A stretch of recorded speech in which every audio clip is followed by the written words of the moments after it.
I thought you were a good daughter-in-law, but it seems I was wrong. Leave this house and never come back. You're nothing but a parasite. Pack your things and go. Ever since my husband passed away, my mother-in-law Sarah and sister-in-law Catherine have been saying mean things to me. Even though I've been taking care of Sarah, my husband was worried about her until the end. And yet Catherine says bad things about him, and I couldn't help but argue back. If you both feel that way, I understand. I'll leave. When I said that, Sarah and Catherine were happy, but a few months later, they were begging me. The bad luck I wished for them was worse than I thought. My name is Emily. I'm 32 years old and work as a buyer for famous brands. I met my husband Tom through a friend. Tom was kind and calm, just the husband I wanted, so I said yes when he proposed. Tom's parents were independent, so I got along well with them and didn't have any problems with my mother-in-law. Having a caring mother-in-law and practical father-in-law seemed perfect to me.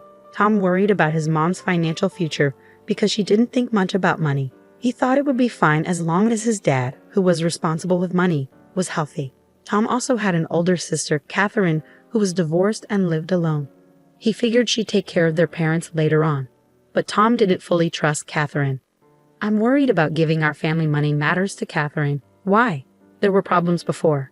I didn't think much about Catherine's past then, but later, Tom's worries turned out to be true. After I married Tom and had a few peaceful years, his dad got sicker and died. Since Sarah always depended on her husband, she was devastated. It's tough now, Sarah, but let's try to move on. I've always let my husband handle everything. I don't know how to do it alone. Tom was worried about his mom living alone, and I share his concern. As our son, he must have been really stressed about it. Then, one night, he came to me with an idea. Emily, what if my mom comes to live with us? It was unexpected, but I had a feeling he might suggest this someday. But what about Catherine? What about her? Shouldn't she, as the daughter, take care of mom instead of us? I want to step up and take dad's place, looking after mom. She's not great with money, so I'll handle her finances too. Can't we ask Catherine to do that? No, that won't work. It was rare for Tom to firmly say no to my idea. I want to make sure dad's money is well taken care of, so mom won't struggle later on. Even though he felt bad about asking me to live together, Tom was determined to handle dad's inheritance and savings. It's okay. I think we'll all be happy living together with your mom. I'm genuinely worried about her being alone too. Oh, Emily, thank you so much. And so we started our new life as a family of 3 in Sarah's house. Just like she promised, Sarah left everything for her husband to handle, from bank accounts to bills and credit cards. She didn't really understand any of it. Tom managed her money separately from ours and decided to give her a monthly allowance for her expenses. Whenever Sarah was tempted by dodgy salespeople or pressured to buy expensive stuff by friends, it was Tom's job to guide her. If he didn't, she might end up with a lot of debt because she was careless with money. By taking on the role of her husband, Tom made his mom happy. Seeing her happier also made Tom feel better. Sarah helped out with the household chores since I was working, and everything was going smoothly. But our peaceful life came to an abrupt halt. Tom collapsed at work. He had the same illness as his dad and might have pushed himself too hard during a busy time, ending up in the hospital. Sarah and I visited him almost every day, but Tom didn't seem to be getting better. Emily, I need to talk to you about what happens after I'm gone. Don't say that. Let's focus on getting you better so we can go back to living with your mom, just like before. I knew I might get sick like dad, so I'm prepared. But there's one thing I need you to do for me regarding mom.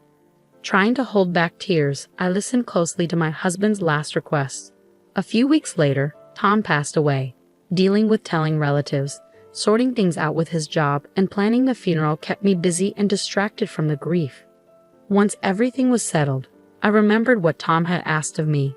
There was no time to mourn now. I had to step into Tom's shoes and take care of my mother-in-law. I'm sorry I've been occupied lately, Sarah. From now on, I'll handle the money matters instead of Tom. Don't worry, I'll make sure we have enough for our monthly expenses. Emily, are you still going to stay with me now that Tom is gone? Absolutely. Tom always told me to take care of you. Let's keep supporting each other. I understand. Sarah's eyes filled with tears as she spoke. I'm sorry for putting the burden of finances on you while you're already busy. Don't worry. Keeping busy helps me cope, so it's actually helpful. But Catherine didn't seem happy about me living with her mom. When she found out I was not only staying but also handling the money, she burst into the house in anger. Why is Emily, an outsider, still here after Tom's gone? And why is she in charge of the money? Doesn't that seem strange to you? Before Tom passed away, he asked me to take care of Sarah and handle the finances. Are you just saying that conveniently? No, it's what Tom wanted. Is there some hidden reason behind this? And are you using Tom's name to your advantage? Catherine wasn't convinced, but she backed off for the time being. However, the next week she came back furious. Emily, what do you think you're doing? I saw everything. What are you talking about? You're having an affair, aren't you? An affair? I saw you going into a men's store and dining at a fancy restaurant with a man. Are you using Tom's money on your lover? That's not true. I haven't spent any money like that on someone else. Your excuses won't cut it. It hasn't been long since Tom passed away, and you're already moving on to someone new. Have you no shame? Mother, don't you agree? Influenced by Catherine's words, Sarah started to doubt me too. Emily, is it true? No, that's not what happened. I'm just following Tom's wishes, I tried to explain, but Catherine interrupted me. How dare you bring up Tom's name after cheating on him? How could you sink so low? I fell silent, feeling the cold stares from both Catherine and Sarah. Then Sarah spoke up. I used to think you were a good daughter-in-law, but I was wrong. I never want to see you again. Leave, Catherine chimed in triumphantly. That's right, parasites like you don't belong here. Determined not to let Tom's wishes go to waste, I endured it all. With that resolve, I remained silent. But Sarah and Catherine didn't stop there. They continued to hurl hurtful words at me. Poor Tom, picking someone like you. He was always so easily fooled, you know. Maybe he tricked you into thinking he'd handle the money, but actually used Mom's money for himself. To tarnish Tom's memory, especially when he cared so much about his mom, is unforgivable to me. I could handle them saying bad things about me, but I can't stand them insulting my late husband. I'm sorry, Tom, for not keeping our promise. I silently apologized to him as I turned to Sarah and Catherine. I understand. I'll leave like you both want. Hearing my words, the two exchanged looks and grinned. Finally seeing reason, huh? Leave the bank book here when you go. Sure. I handed over the bank book containing Sarah's living expenses and her husband's inheritance, then left the house. But 3 months later, I got a call from Sarah, whom I had distanced myself from. Emily, they're saying I can't pay my card bill. Why? What's happening? Maybe you spent too much and don't have enough left. You should check your balance using your bank book. Balance? How do I do that? It seems Sarah hadn't changed. She was still careless about money even after I left. As I thought this, Sarah started yelling at me angrily. This never happened when you were here. Suddenly after you left, the money's gone. You must have stolen it. I can't believe this. Come here right now. Furious, Sarah hung up the phone. Feeling heavy-hearted, I reluctantly went to her house. When I arrived, both Sarah and Catherine were waiting for me. Ignoring Sarah's anger, I accessed her online banking, checked the balance, and showed it to her. Here's the transaction history for this account. As you can see, while I was managing it, the balance never went negative. Do you understand why? Because I was saving money. It's hard to believe that you, who aren't good with money, would suddenly start saving. Actually, the balance stayed positive because I was depositing $1,500 every month for living expenses. Living expenses? I didn't know about that. Tom and I did it while he was alive. We decided to use our money to cover your expenses, so your savings wouldn't go down. Really? Tom did that? Yes, even after he passed away, I kept doing it with $1,500 from my own salary, but when you asked me to leave, I stopped. Then I continued, showing Sarah the transaction details. Let's see the transactions after I left. There are more than $1,500 being taken out, suggesting big expenses. I didn't change my spending habits. Maybe Catherine used it. With that, I shifted the conversation to Catherine.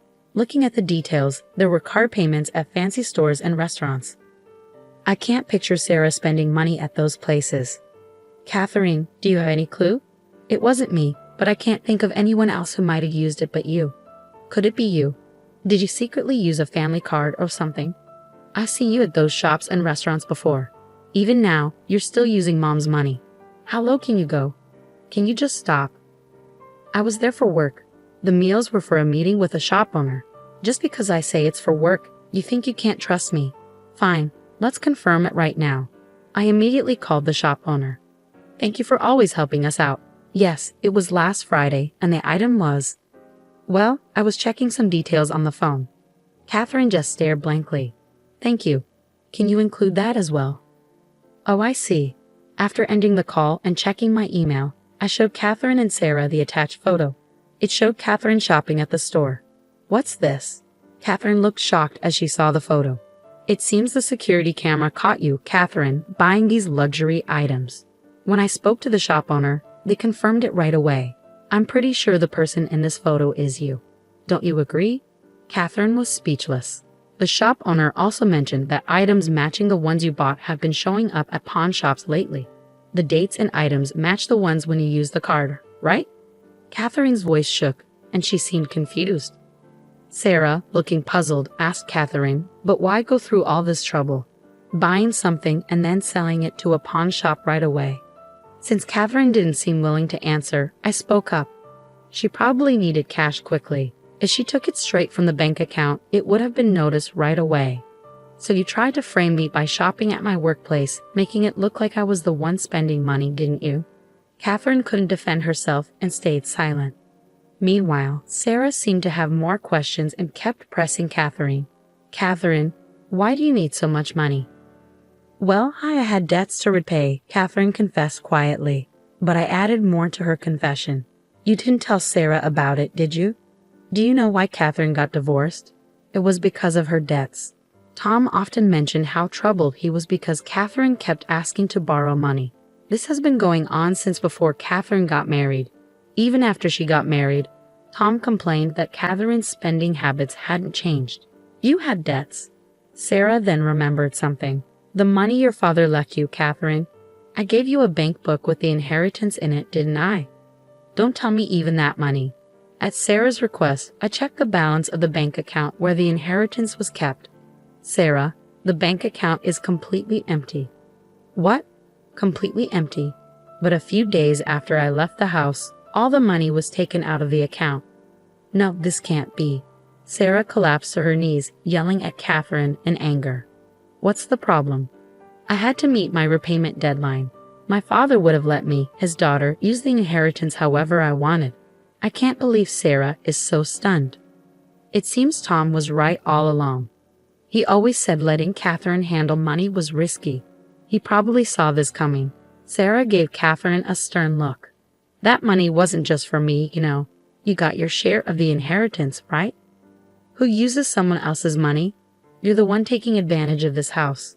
Leave. We're done, Mom. Wait, didn't we agree that I would live here in Emily's place after she left? If I stay with someone like you, I'll end up in debt too. I expect you to return every cent of your father's inheritance. With those words, Sarah forcefully kicked Catherine out of the house. However, I'm unsure if it was the right outcome. Since then, we've lost all contact with Catherine, and Sarah never got back any of the misused inheritance. If she still had it, Sarah could have lived comfortably in her old age. But now, she lives in poverty and loneliness. On the other hand, even though Catherine used the inheritance to pay off her debts, her spending habits didn't change, and she's accumulated even more debt. Without money to repay her debts, she keeps moving to avoid her loan sharks. Only now do I truly feel the weight of Tom's passing. Though things turned out differently from Tom's last wish, I believe I haven't done anything wrong. Tom wanted me to prioritize my happiness above all else. Living with Sarah and Catherine would have gone against Tom's wishes for our well-being. I believe he would understand. From now on, with memories of Tom in my heart, I'll take a new step forward.